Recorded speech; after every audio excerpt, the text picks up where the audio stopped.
Welcome back to the Word on Fire show. I'm Brandon Vaught, the host, and it is good to be back here with you. I've been gone for the last couple months. I took a break while my family and I took a cross-country road trip from Orlando to California and back. We got to spend some time out in California with Bishop Barron, and that's when my kids interviewed him on this very show, and Bishop Barron graciously did not poo-poo their questions. You'll get that reference if you heard the episode. But it's good to be back here with you. However, Bishop Barron is not here in studio with us today. He's just returning from Ireland. He did a priest retreat there, and he's going to take a break here for the next few days. So what we decided is that the next two episodes, we're going to pull from a talk that he recently gave. It was from the 2015 World Meeting of Families, and the talk was on living as the image of God. It was about the Imago Dei, this fact that we were created in the image and likeness of God. So what does that mean, and how do we live it out? Well, that's what we'll find out in this talk. We're going to play the first half of the episode this week, and then for next week's episode, we're going to air the second half. So sit back, enjoy this first part of Bishop Barron's talk on living as the image of God.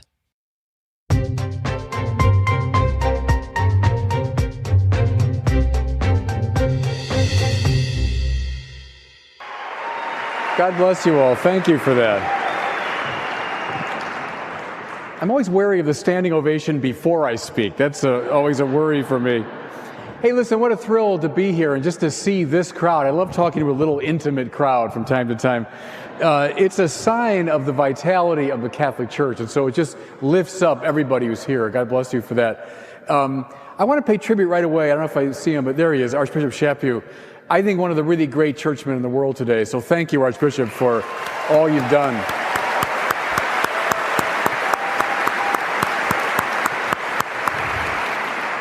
You know, I'm just getting used to this outfit and my little hat here. I always feel it's coming off my head. So if I'm playing with it during the talk, don't get alarmed.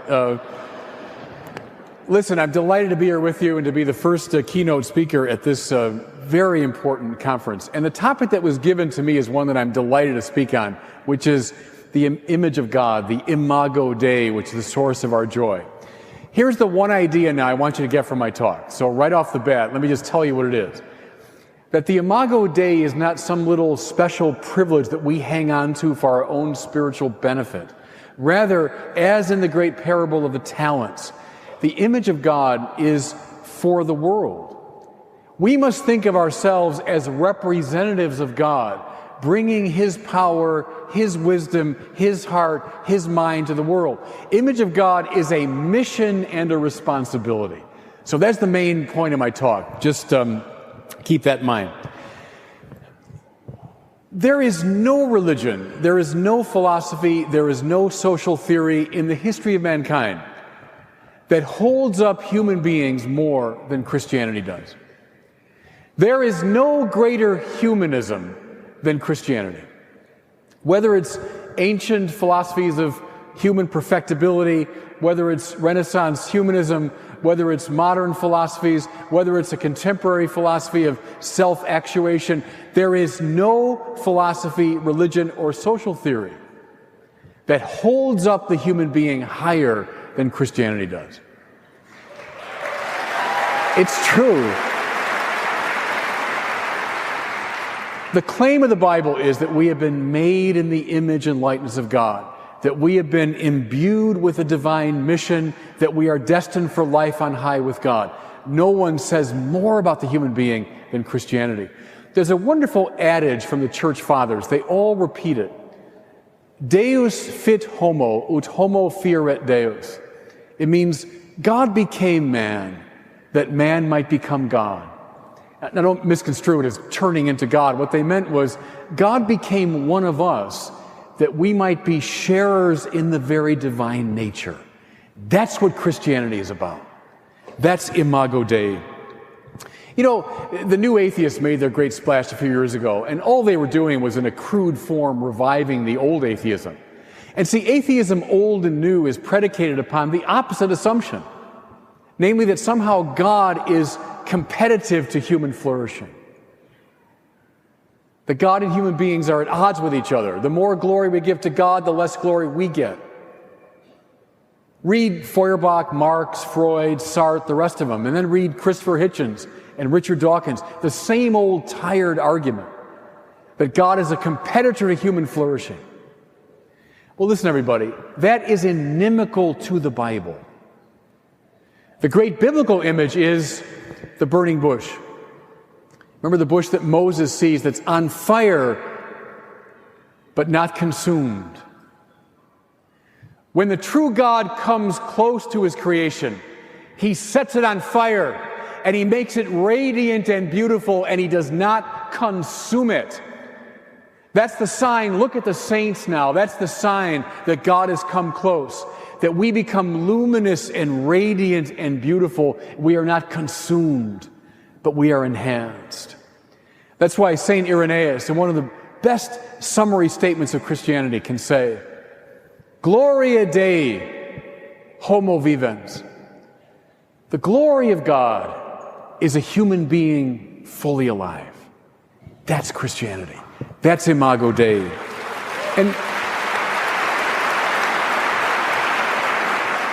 listen, especially young people, don't let the atheists, old or new, teach you otherwise. Don't let the professors of atheism teach you otherwise. That's inauthentic Christianity.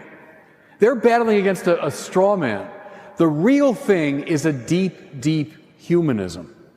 Okay. As the clock is ticking down, there's a great clock right in front of me here, which is telling me exactly what I should stop, which is actually good for you. Listen, let's go back to the very beginning, to the opening chapters of the book of Genesis, to see what this thing looks like. Notice first, when God creates the heavens and the earth, it's not like the ancient myths. In almost all the ancient myths of creation, creation happens through some primordial act of violence.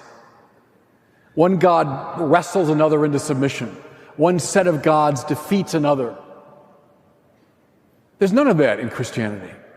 But rather, through a sheerly nonviolent act of speech, God gives rise to the world. Let there be light, and there was light. Let the earth come forth, and it came forth. God does not wrestle anything into submission when he makes the world. God does not have to put something down, but rather through a sheer act of love, he gives rise to the world. So it always goes with God. Notice too how beautifully liturgical the account of creation is. As all the elements come forth from God, one after the other, like a liturgical procession. Sun, moon, planet, stars, earth, animals, insects. Notice, please, everybody, at one time or another in the ancient world, all those things were worshipped. Sun, moon, stars, the earth itself, the sea, they were all objects of worship. You see what the author of Genesis is saying? No, they're not to be worshipped. Rather, they themselves are in a beautiful liturgical procession because they are meant to give praise to God. How do they do it? Well, who's the last person, the last element in this great liturgical procession? But human beings.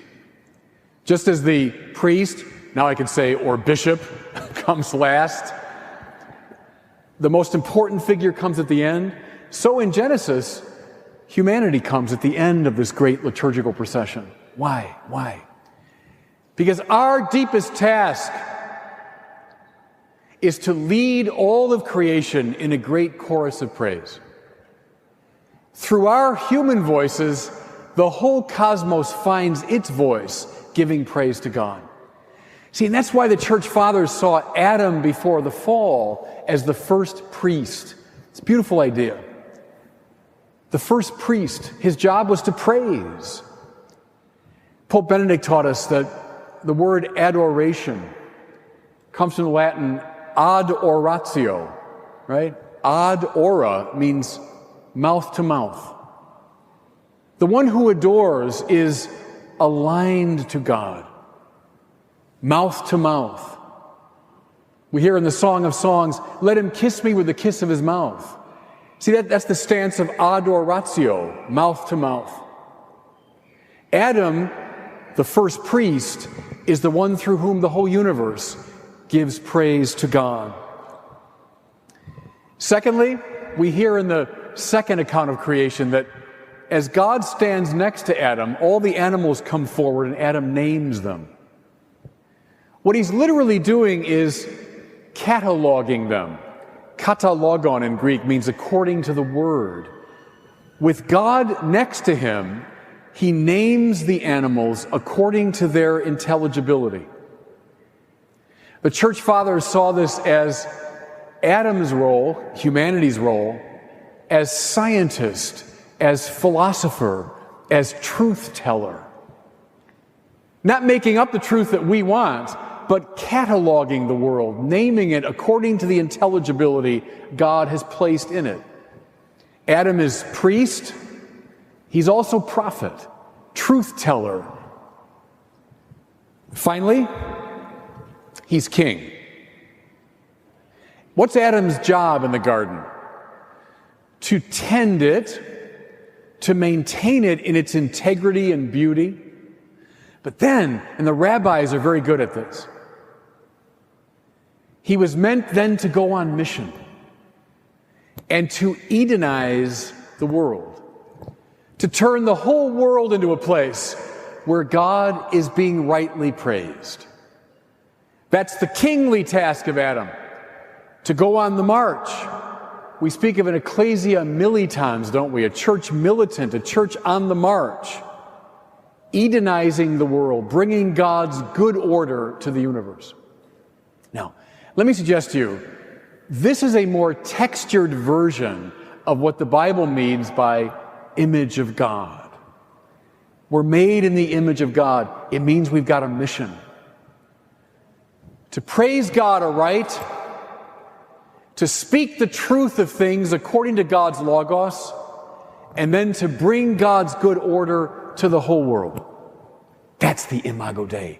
That's the image, precisely as mission.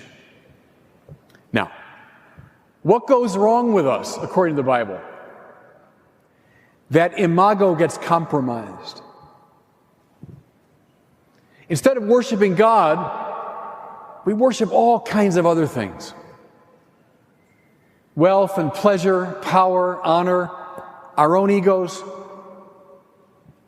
Paul Tillich, the Protestant theologian, said, the only thing I need to ask to understand everything about you is, what do you worship?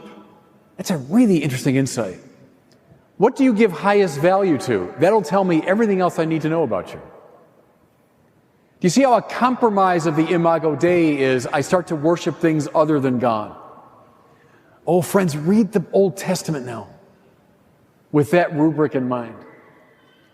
What always goes wrong with Israel, I mean always, without exception, is bad praise, running after false gods, compromising their identity as a priestly people. We're the new Israel, by the way. The same rubric now applies to us. Secondly, what goes bad? We lose our prophetic identity. We stop cataloging the world, katalogon, according to God's intelligibility, and we start making things up on our own. We start projecting truths outward according to our own desires and whims. I'll come back to this. And finally, we stop being good kings. We privatize our religion. Sound familiar? It's the modern etiquette. Keep it to yourself. You know, it's your little private concern, but don't start marching around the world with your religion. And so, like King David at the beginning of the Bathsheba incident, where it says that time of year when kings go on campaign, David stayed home. And see the trouble he got into. Watch it when we kings stop going on campaign and start privatizing our religion. Okay? Now, with that in mind, I want to go back to these three categories and look at our situation today.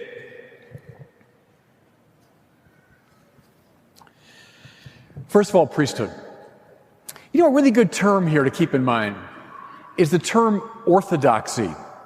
Now, I know we tend to think right away that means right belief, and that's certainly a derivative sense of it, right belief. But you know, doxa in Greek means praise. So orthodoxy is right praise. That's always the solution, and the suspension of orthodoxy is always the problem. Take that to the bank spiritually. It's a basic biblical principle. If things are going wrong, then the wrong things are being praised. To get it right, recover right praise. That's the insight. You know that great story in the first book of Kings, Elijah and the priests of Baal? It's so illuminating for our present situation. First of all, how many representatives of Yahweh are there? Well, there's precisely one. Priests and prophets tend to be thin on the ground. How many priests of Baal are there in that story? 450. The priests and avatars and prophets of false gods, everybody, are always thick on the ground. Always were, always will be. But Elijah challenges them. Build altars to your gods, I'll build altar to Yahweh, and then we'll see who answers, remember? And the priests of Baal erect their altars, and they beg, and they pray, and they cajole. Nothing happens. They hop around the altars. Nothing happens. They reach the point where they even slash themselves, remember? Until they're bleeding, and nothing happens.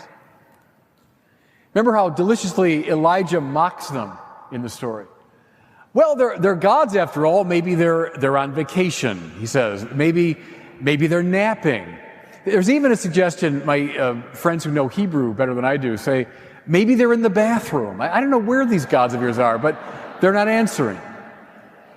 Then, of course, Elijah calls upon Yahweh. The fire comes down, consumes the sacrifice. He wins the battle. But see, here's the point. It's not just a story of my God's bigger than your God. It's making this point. Think of the altars erected to the Baals, to the false gods.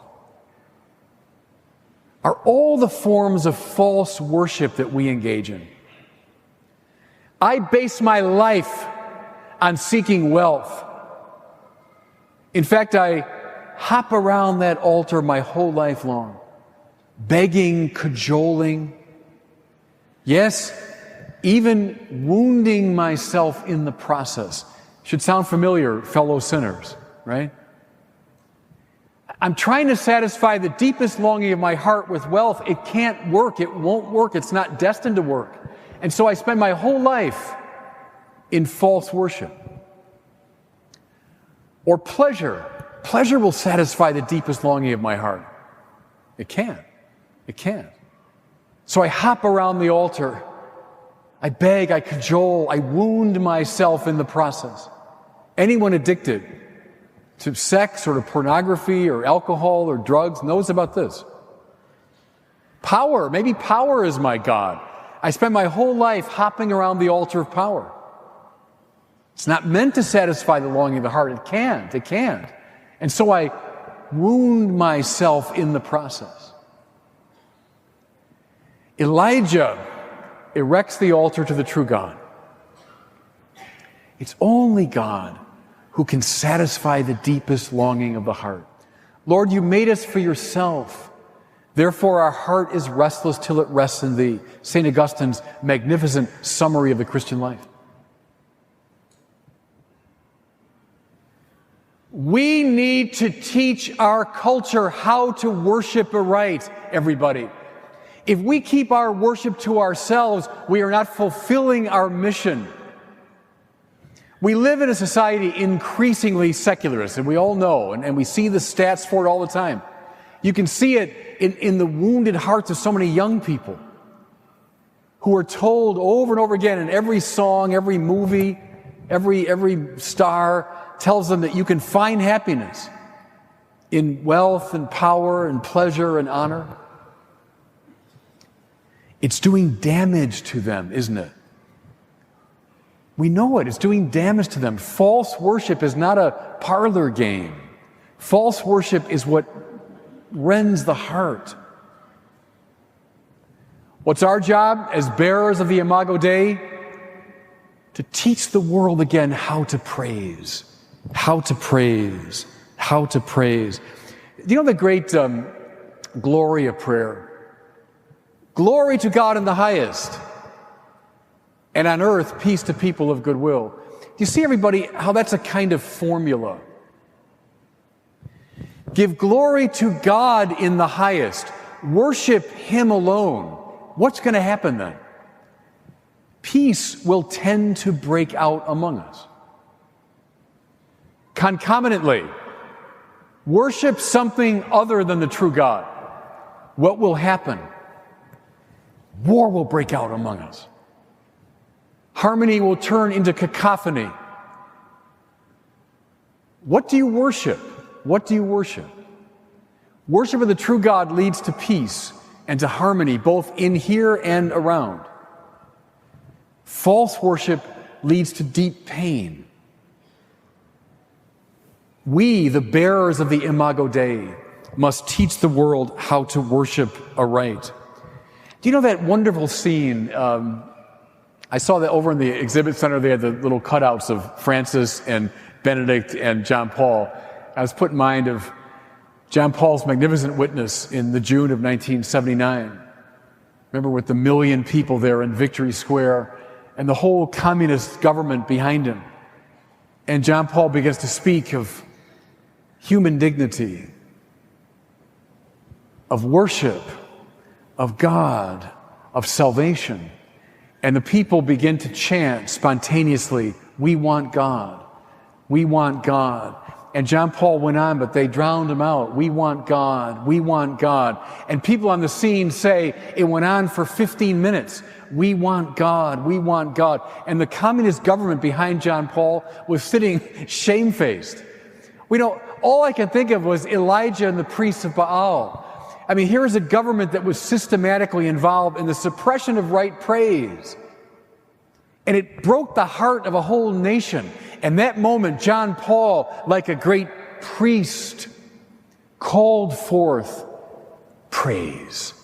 We want God. We want God. That's our public role. That's our public responsibility as priests, bearers of the divine imago.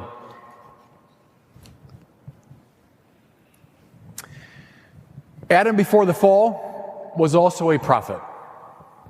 Cataloging, naming things according to the Logos, according to the divine intelligibility that God had placed in them. What's the problem today, everybody? And we know it. That instead of cataloging things, naming them according to God's intelligibility, we name things according to our whim and our desire. We project our own subjective fantasies onto the world and say that's the way things are. See, in that, we undermine our prophetic identity and prophetic mission. Many have seen this as a type of Gnosticism, and indeed it is. What do I mean by that? Well, I mean this view that somehow the body is infinitely malleable. It's just something that we can shape according to our whim and desire. See it in so many of the debates going on today. I can make my body or the body what I want it to be. But that's inimical to the Bible, which sees the body as imbued with its own intrinsic intelligibility given by God. It's the respect of the body and its own intrinsic reasonableness that gives rise to right speech. But think of our system today is so dominated by a willfulness vis-a-vis reality. Think of Friedrich Nietzsche, I think the most influential of the 19th century philosophers. Nietzsche's will to power. My will determines what things are. Don't tell me what to think, what to believe. I will my own truth. Jean-Paul Sartre's existentialism, which was once sort of a high-level intellectual preoccupation, but man, did that trickle down into the culture, so that I think most teenagers today have basically Sartre's view of life, which is that existence precedes essence. That means my freedom comes first. And then on the basis of that freedom, I determine what things are. I'll name who I am. I'll name what my life is about. You think all that's a philosophical abstraction? Well, look at Casey versus Planned Parenthood.